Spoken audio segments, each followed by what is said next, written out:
Hi കൂട്ടുകാരെ, പുതിയൊരു വീഡിയോയിലേക്ക് എല്ലാവർക്കും സ്വാഗതം. അങ്ങനെ രമേശിനെ വിളിച്ചു കൊണ്ടുവരാൻ കേട്ടോ. രമേശിനാണ് ഇനി ഷേയുടെ വിവാഹ കാര്യങ്ങളെല്ലാം ചെയ്തു കൊടുക്കുന്നത് കേട്ടോ. രമേശിനെ മുന്നിൽ നിർത്തുകയാണ്, കാരണം ശാന്തപ്പനെ കാണാനില്ല. അതുപോലെ തന്നെ അച്ഛനായി വേറൊരാളില്ലല്ലോ. അപ്പോൾ ഇനി എൻ്റെ അച്ഛൻ്റെ സ്ഥാനത്ത് നിന്ന് രമേശിനങ്ങളാണ് ഒരാങ്ങളെ പോലെ എനിക്ക് ചെയ്തു തരണം എന്നൊക്കെ പറയാൻ കേട്ടോ. അപ്പോൾ ആ സമയം ആയിക്കോട്ടെ എന്ന് പറയാണ്. പിന്നീട് പൂജാരി വിളിക്കുകയാണ്. രമേശൻ പൂജക്കുള്ള കാര്യങ്ങളൊക്കെ ചെയ്തു കൊടുക്കണം കേട്ടോ. ഇതേ സമയം ഉടൻ തന്നെ ചാരുവിനോട് പറയണേ, ഈ ഷേയുടെ വളർത്തച്ഛനല്ല, വാടകക്കച്ഛൻ എന്ന് പറയുന്ന ആ വാടകക്കച്ഛൻ ഇപ്പോൾ ഷേയെ കൈയൊഴിഞ്ഞു എന്ന് തോന്നുന്നു. അത് കേൾക്കുന്ന ചാരു പറയണേ, അയാൾ എൻ്റെ അച്ഛനല്ലേ, അയാൾ എന്നോ അങ്ങനെയാണ്, സമയം നേരത്തെ അയാളെ കിട്ടത്തില്ല, അതെനിക്ക് നന്നായി അറിയാലോ, അതുകൊണ്ട് ഇപ്പോൾ ഷേക്കും അറിയാൻ കഴിഞ്ഞു എന്ന് പറയാൻ കേട്ടോ. എന്നാൽ ഈ സമയം ആകാശിനെയാണ് കാണിക്കുന്നത്. ആകാശ് ആ ഒരു മരുന്ന് കിട്ടിയല്ലോ, തനിക്ക് അവിടെ നിന്നൊരു ഇഞ്ചക്ഷൻ മരുന്ന് കിട്ടിയിരിക്കുകയാണല്ലോ. അങ്ങനെ താനെന്ത് ചെയ്യാൻ 4 പുറം നടക്കുകയാണ് കേട്ടോ. അപ്പോൾ ഈ സമയം ചാരു പറയണേ, ഞാൻ എന്തായാലും ആകാശേട്ടൻ ഒന്നുകൂടി വിളിച്ചോക്കട്ടെ, അക്കുച്ചേട്ടൻ ഒന്നുകൂടി വിളിക്കട്ടെ എന്ന് പറഞ്ഞ് പുറത്തോട്ട് പോവാണ് കേട്ടോ.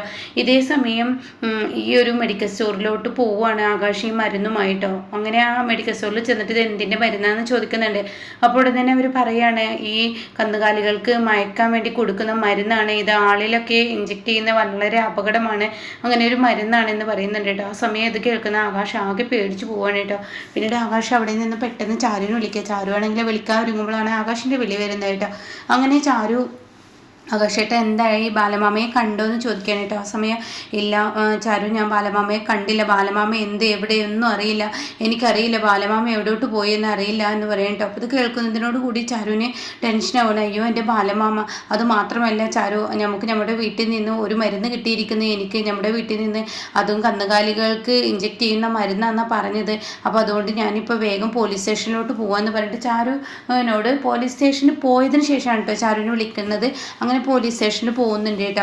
അങ്ങനെ പോലീസിൽ ചെന്നിട്ട് എസ് ഐയോട് പരാതി പറയുകയാണ് ആകാശ്, എനിക്കൊരു പരാതിയുണ്ട്, എൻ്റെ അച്ഛനെ കാണാനില്ല എന്ന് പറയാം കേട്ടോ. അപ്പോൾ ഈ സമയം നിങ്ങളുടെ അച്ഛൻ ആ മാലമാഷല്ലേ, അതെ, അവരെ കാണാനില്ല, അപ്പോൾ എങ്ങോട്ടാണ് പോയത്, ഇന്നലെ രാത്രി വീട്ടിലോട്ട് ഉറങ്ങാനെന്ന് പറഞ്ഞ് പോയതാ, അവരൊരു പക്ഷെ മണ്ഡപത്തിലെത്തിയിട്ടുണ്ടായെന്ന് പറയാം കേട്ടോ. ഇല്ല, മണ്ഡപത്തിലെത്തിയിട്ടില്ല, അതിലെ പ്രതിയെ എനിക്ക് നന്നായി അറിയാം. ആരെ പ്രതി, എൻ്റെ അച്ഛനെ തട്ടിക്കൊണ്ട് പോയിരിക്കുക, മാത്രമല്ല വീട്ടിൽ നിന്ന് ഒരു മരുന്നും കിട്ടി, മയക്കി കെടുത്ത് കൊണ്ടുപോകുന്ന ഒരു മരുന്ന്, കന്നുകാലികൾക്ക് കൊടുക്കുന്ന മരുന്നും കിട്ടി, അതൊക്കെ ഞാൻ കറക്റ്റ് അറിഞ്ഞിട്ടാണ് വന്നിരിക്കുന്നത്, എൻ്റെ അച്ഛനെ രക്ഷിക്കണം, ആ പ്രതിയെ എനിക്ക് നന്നായി അറിയാം എന്നൊക്കെ പറയുമ്പോൾ ഏതാണ് ഈ പ്രതി എന്ന് ചോദിക്കുകയാണ് എസ് ഐ.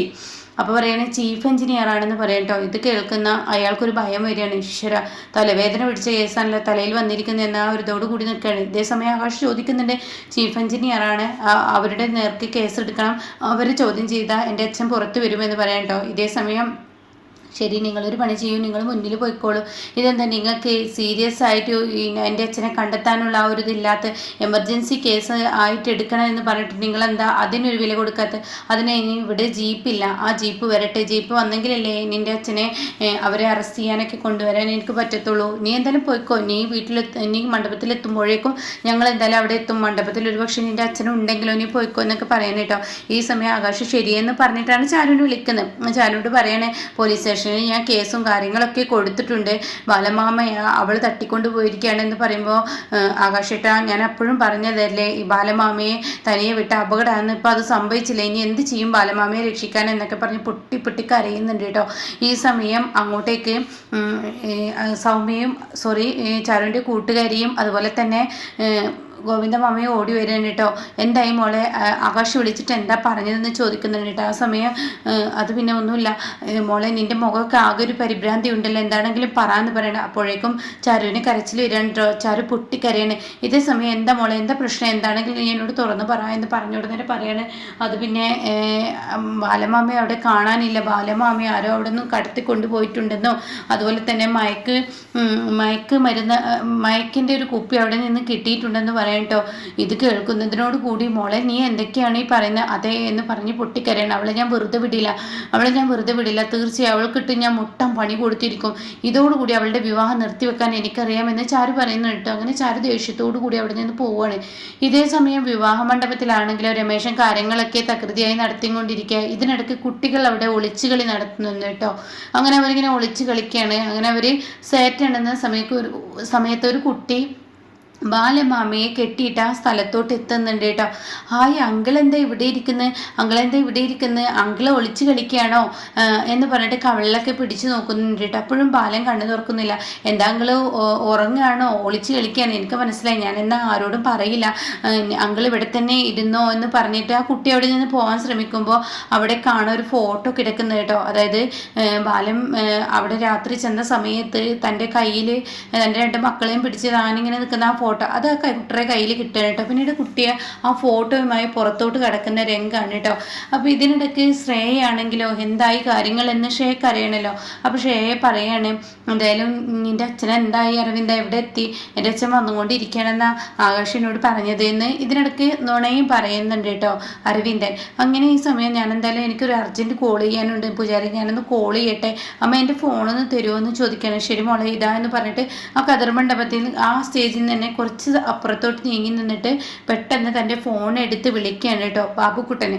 അങ്ങനെ ബാബുക്കുട്ടൻ മേഡം പറഞ്ഞോളൂ എന്ന് പറയണേ. എന്തായി, ഞാൻ പറഞ്ഞ പണി നീ ചെയ്തോ? ഓ മേഡം പറഞ്ഞ പണി ഞാൻ ചെയ്തു എന്ന് പറയുന്നുണ്ട്. അപ്പോൾ ഈ ഗുണ്ടകളെ ഒരു ചാക്കിൽ എന്തോ കെട്ടിയിട്ട് ഒരു കുളത്തിൽ കൊണ്ടുവിടുന്ന ആ ഒരു രംഗം ഇങ്ങനെ കാണിക്കുന്നുണ്ട് കേട്ടോ. അത് വ്യക്തമല്ല.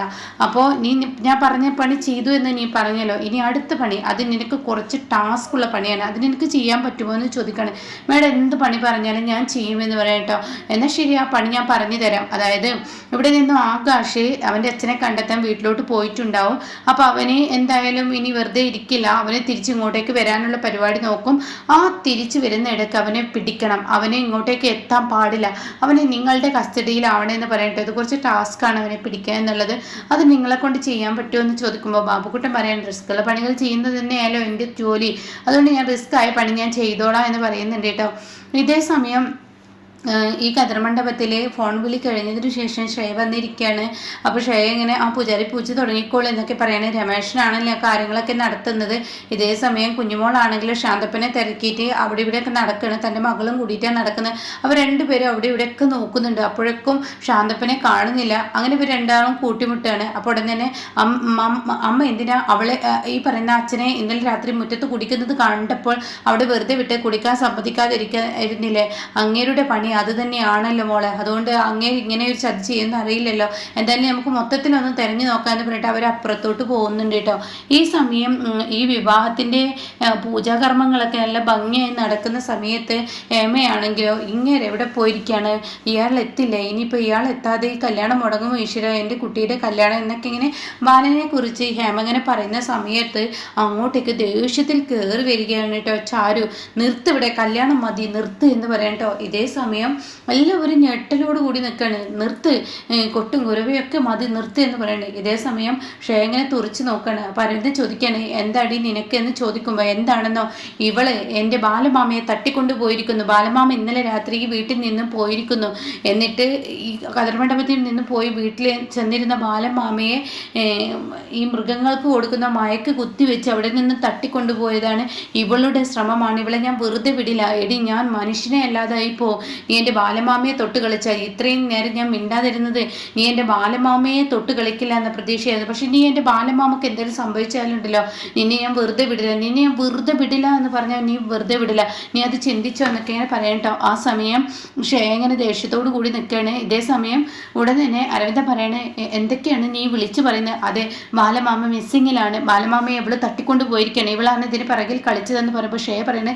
എന്തടി നീ ഇപ്പം കിടന്ന് പറയുന്നത്, നീ ഇത്രയും നേരം ഓരോന്ന് വിളിച്ച് പറയുമ്പോൾ ഞാൻ മിണ്ടാതെ നിന്നോ, നിന്റെ ബാലമാമയെ ഞാൻ എന്തിനായിട്ട് തട്ടിക്കൊണ്ടുപോകുന്നു, അതേസമയം നിനക്ക് നിന്റെ വിവാഹം നടത്താൻ വേണ്ടി നീ അതും ചെയ്യും, അതിലപ്പുറം ചെയ്യും, നിനക്ക് വിജയമുള്ള കാര്യത്തിന് വേണ്ടി നീ എന്ത് ചെയ്യുമെന്നൊക്കെ പറയുമ്പോൾ എന്താ നീ പറഞ്ഞത്, നിൽക്ക് നീ പറഞ്ഞതിൽ ഒരു തിരുത്ത് ഞാൻ പറയട്ടെ. ഈ കതിർമണ്ഡപത്തിലോട്ട് വരുമ്പോൾ തന്നെ നിന്റെ ഉദ്ദേശം എന്തായിരുന്നു?